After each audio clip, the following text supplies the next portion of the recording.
ছট সব উলটপালট, হিংটিং ছট সব উলটপালট।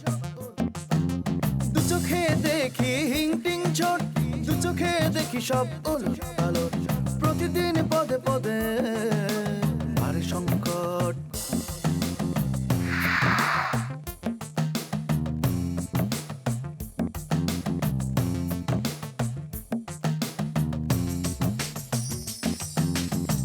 শুরু আছে শেষ নাই, কাহিনীর রেশ নাই। শুরু আছে শেষ নাই, কাহিনীর রেশ নাই। গল্পটা জমে ওঠে কি যে উদ্ভট। প্রতিদিন পদে পদে বাড়ে সংকট।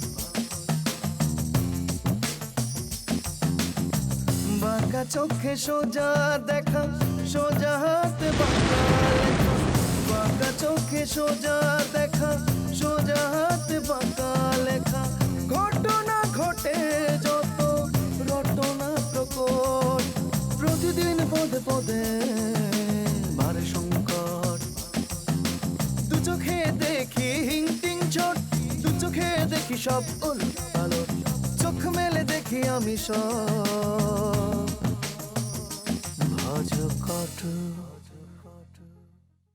তোমরা এই বাড়িটা ভাড়া দাও তাই না? না না, ভাড়া দিব কেন? আরে কি বলেন, এটা আমাদের বাড়ির মালিক থাকে আমেরিকায়, আমরা ভাড়া দিব কেন? আমাকে বাড়ির মালিক যে আমেরিকা থাকে, তিনি কিন্তু অনেক শৌখিন লোক, অনেক ভালো মানুষ। আচ্ছা, কিন্তু ডক্টর ওমর শরীফ তোমাদের বাড়িতে এসেছিলেন কেন বলো তো? আরে বকুলি, তুমি এই সময়ে? হ্যাঁ, অসময়ে এসে পড়লাম। না না, অসময় হবে কেন? তোমার তো যখন ইচ্ছা তখন আসবে। সময় কি বলো? আমি তো শুধু আপনারা জিজ্ঞেস করতেছি যে আপনার বাড়িতে কোনো গেস্ট আছে কিনা। ও হ্যাঁ, তুমি তো এই কথা জিজ্ঞেসই করতে পারো আমার বাড়িতে গেস্ট আছে কিনা। আসলে হয়েছে কি জানো, মানে এত পদের মানুষ আমার বাড়িতে আসছে না, এখন গেস্টের কথা শুনলে বুকের মধ্যে ধক করে ওঠে। জি স্যার, জি জি, আমি সব কিছু বুঝতে পেরেছি। জি জি, আমি এলাকাতেই আছি। জি জি, আসছি। জি জি। ভাইজান এমন করে মায়েরা কথা তেরে তেরে করলে কি হবে? চোখের মধ্যে একটা জাদু জাদু ভাব আছে, খারাপ না। ধরবে ওই কি চা খাওয়া হয়েছে তোর? চা খেতে ভুলে গেছিলাম। চা শেষ করে তাড়াতাড়ি যা, কামে যা।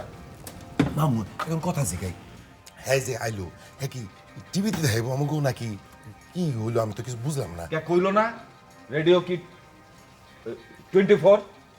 রেডিও হ্যাঁ, কে আমাকে ওই যে কথা কইলাম এইটা কি শোনাইবো নাকি কইবো? এইগুলা নিয়ে কইব। আমি যাই কেন তুই যা। ভাইজান, আমি যাই। হ্যাঁ, আপনি এক কাজ করেন তো, বুলেটটা পাইলে বলেন যে আমি দোকানে আছি। আচ্ছা, সেটা আমি বুলেটে খুঁজা কইতাছি। আপনি মামুরে ফোন দিয়েন। হ্যাঁ হ্যাঁ হ্যাঁ, অসুবিধা ঠিক নেই, আছে। আগামী মাসে ধরবেশ যাইতেছি। খান ভাইজান।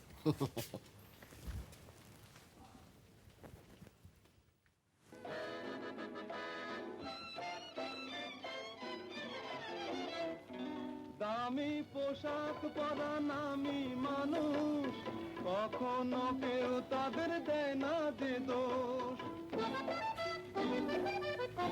স্যার, স্যার, আজ আপনার আর কি কি প্ল্যান আছে? আমার এই যে পুরনো দিনের গান শোনা, এসব গান কতকাল শুনি না। আর এই অ্যালবামে পুরনো ছবি দেখা, এসব ছবিগুলো অনেকদিন দেখা হয় না। কি কোন স্যার, আপনি এই অ্যালবামের ছবি দেখার লেগে আর এই যে এই পুরোনো দিনের গান শোনার লেগে আপনি পালাই আসছেন? হ্যাঁ না, আমি মোটে পালিয়ে আসিনি, ছুটি নিয়েছি। এই ছুটির অবকাশে আমি নিজেকে চিনে নিচ্ছি।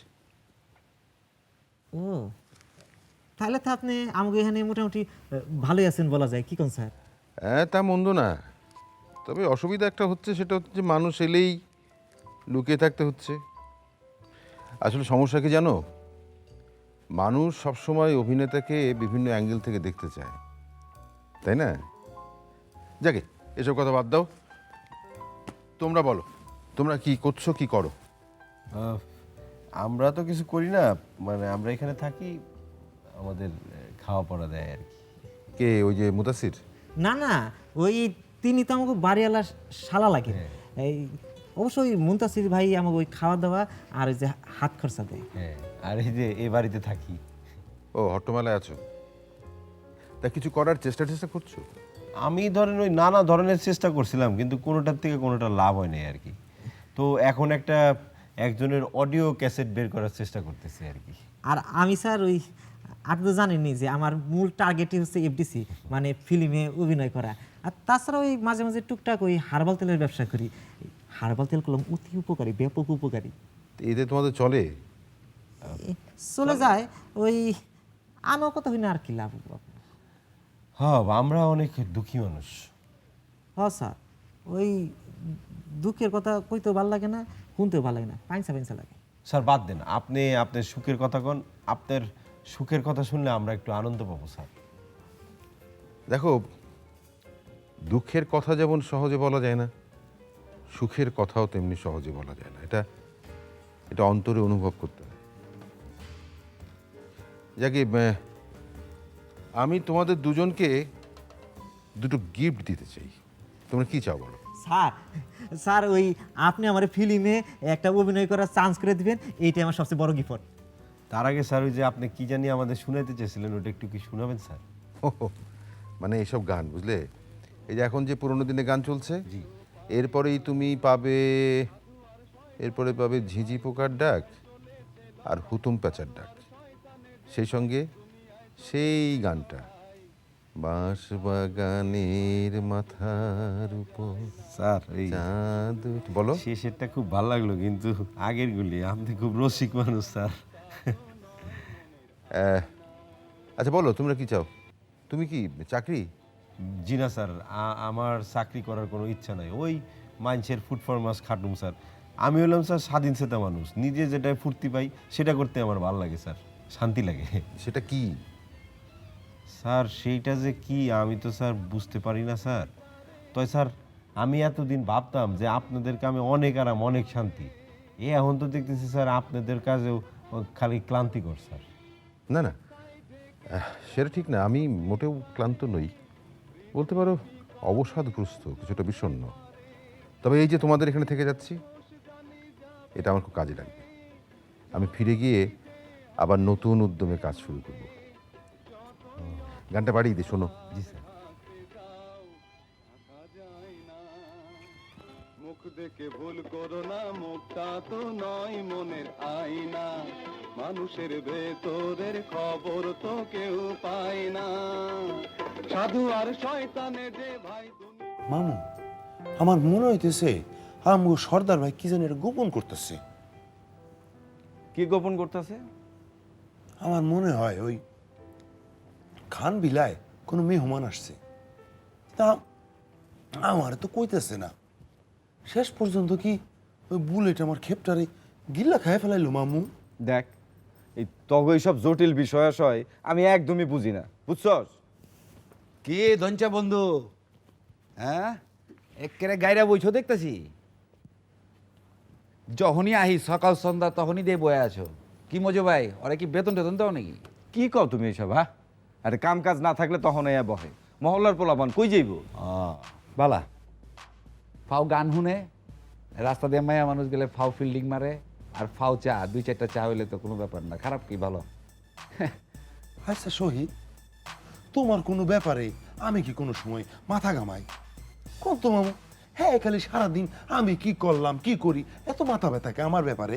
আরে দৈঞ্চা বন্ধু, তুমি তো আমার বাইল্লা বন্ধু, মনে নাই তোমার? ছোটকালে আমরা যখন ফুটবল খেলতাম কলোনির মাঠে, যখন আমগো একটা গোল হইতো, তুমি কি করতা? ওই ব্রাজিলিয়ান স্টাইলে সাম্বা নৃত্য মারতাম, মনে আছে তোমার? জগা ওইসব পিতলা পেঁচাল বাদ। আবার চলে আসছেন? আশ্চর্য বুলেট, খান ভিলায় তো দেখা হবে, এখানে ডেকে কথা বলার মানে কি? আছে আপা আছে, খান বিলার কথা হবো খান বিলায়, আর এখানে কথা হবো অন্য কথা। কি কথা? ওই একজন লোক ওই আপনার 3 দিন ধরে খুঁজতেছে, এই মহল্লায় এসে যে মজুমার দোকানে বসে থাকে, ওই তিনি ওই আপনি ঠিকানা ফোন নাম্বার আমার কাছে চায়, কইছে যে আমি যদি তার এই ঠিকানা ফোন নাম্বারটা দিতে পারি তাহলে তিনি আমার নায়ক হিসাবে। লোকটাকে কটা কি ঠিক হবো? কই দেই ওই রঙিলা খোকন। তুমি আমার ফোন নাম্বারও জানো না, কিছুই জানো না। তুমি যখন কিছুই জানো না তখন তুমি দেবে কোত্থেকে? সে কি তোমার সাথে আবার দেখা করবে? যে ওই সে বলেছে আবার দেখা করবে। বলেছে, কিন্তু আমি তারে বলি নাই যে আপনার সাথে আমার দেখা হয়েছে। দাঁড়াও, যদি তোমার সাথে তার দেখা হয় তুমি একটা কাজ করবে, তুমি তাকে জিজ্ঞেস করবে তাকে তোমাকে কোন ছবিতে কোন চরিত্রে কাস্ট করা হয়েছে। তাও যদি না বলে কোন পরিচালকের ছবিতে তোমাকে কাস্ট করা হয়েছে, এগুলো তুমি জানবে, জেনে আমাকে বলবে। যদি সত্য হয় আমি বুঝতে পারি তাহলে তখন আমি ফোন নাম্বার দেব। ও ওই সাংবাদিক, সিনেমার লোক, এরা সবাই আজে বাজে লোক। তো ভদ্রলোকটাকে তুমি? হ্যাঁ, তুমি আমার ডাবল ভদ্রলোক কইবার পারো। আচ্ছা আচ্ছা। আচ্ছা, এই লোকগুনার ধান্দা কি? ধান্দা কি এই কথা কইতে পারবো আল্লাহ, আমি কি কব? আর তোমার যে কি ধান্দা সেটা কি আমি জানি? আরে মজুমিয়া, আমার ধান্দা, আমার যে কোনো জটিল ধান্দা না, এটা তো তুমি জানো। কিন্তু এটা কি করণ ঠিক হইব? আর তাছাড়া হচ্ছে যে আপনার আমি পয়লা যখন দেখি তখন আপনার ফেস কাটিং দেখেই বুঝছিলাম আপনি একজন নায়িকা, আর আমিও তো মনে করেন যে ভবিষ্যতে ওই নায়ক হব। সেই হিসাবে আমরা দুজন একই জাতের, তো এক জাতের হয়ে কি বেইমানি করা ঠিক হইব? বেইমানি তো তোমাকে করতে হবে না। শোনো, সে যদি তোমাকে কাস্ট করে, পরিচালকের নাম বলে, কোন ছবি বলে, তাহলে তো আমি বুঝতে পারবো। সে যদি সত্যি কথা বলে তাহলে আমার ফোন নাম্বার, বাড়ির ঠিকানা এগুলো দিতে কোনো অসুবিধা নেই, কিন্তু কোনো মিথ্যাবাদীর সাথে আমি কিন্তু নেই, ঠিক আছে? আমিও নাই। তুমি প্রথমে জানবে যে এগুলো ঠিক আছে কিনা, আমার সাথে তারপরে দেখা করতে বলবে, তখন আমি তাকে ফোন নাম্বার দেবো, খান মিলার ঠিকানাও দেবো। সহজ। চলো এবার যাই। জি চলো। তা তোমার কি ধান্দা এটা আমি বুঝতে পারতেছি না। ক্লাবের মেয়ে ছেলে, সুলতানা আপা, এসব লয়া তুমি একটা কিছু দখল করবার চাও, কিন্তু সেই চিজটা কি? জগা, তুমি সাংবাদিক লয়া ভালো থাকো, আসি মজু ভাই, আবার সাক্ষাৎ হইব।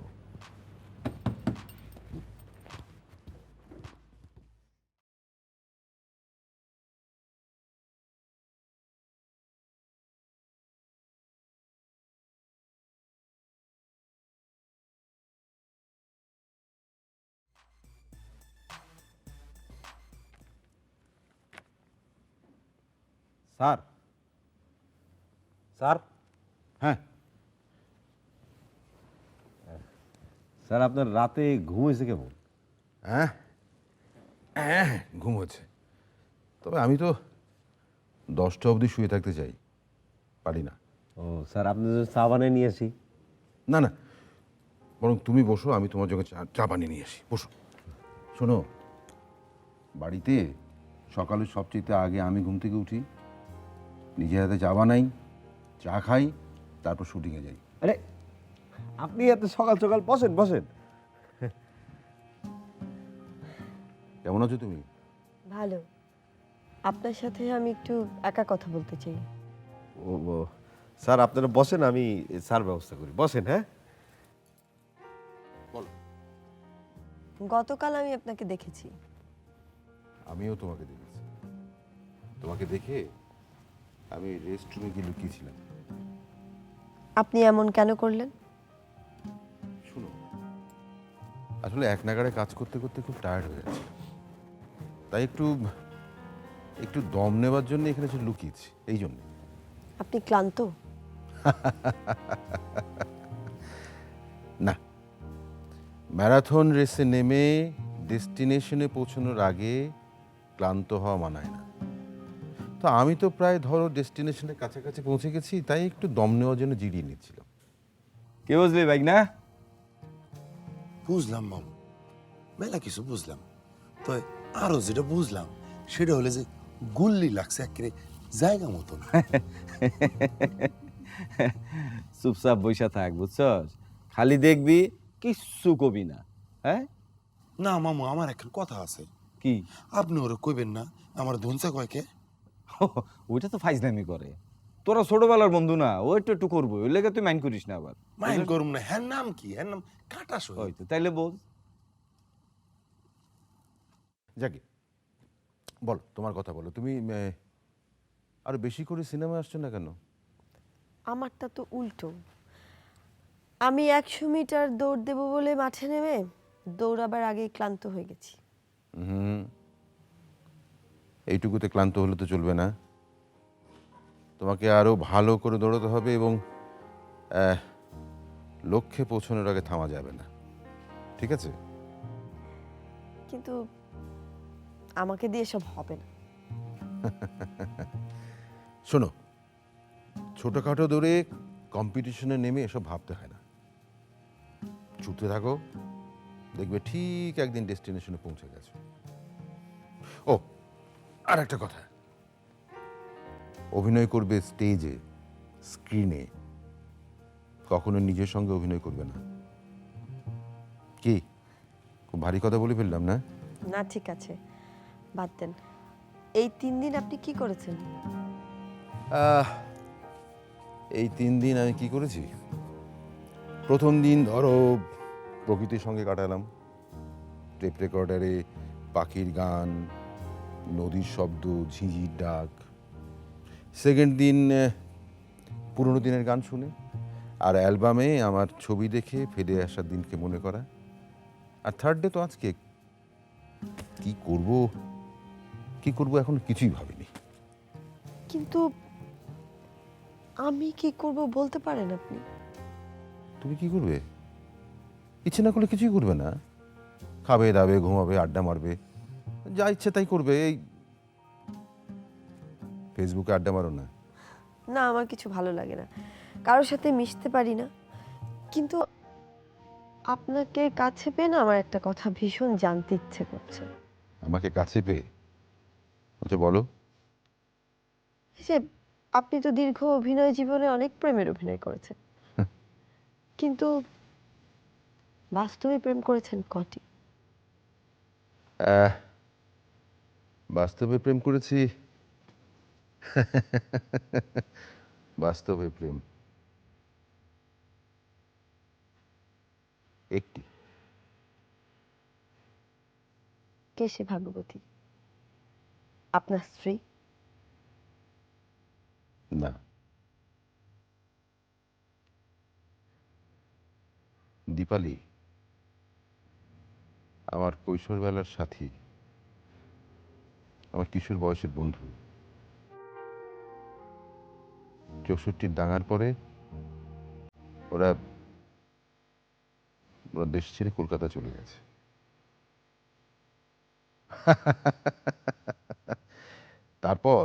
তারপর ভালোবাসাহীন দীর্ঘদিন শুধু প্রেমের অভিনয় করে যাওয়া, বুঝলে?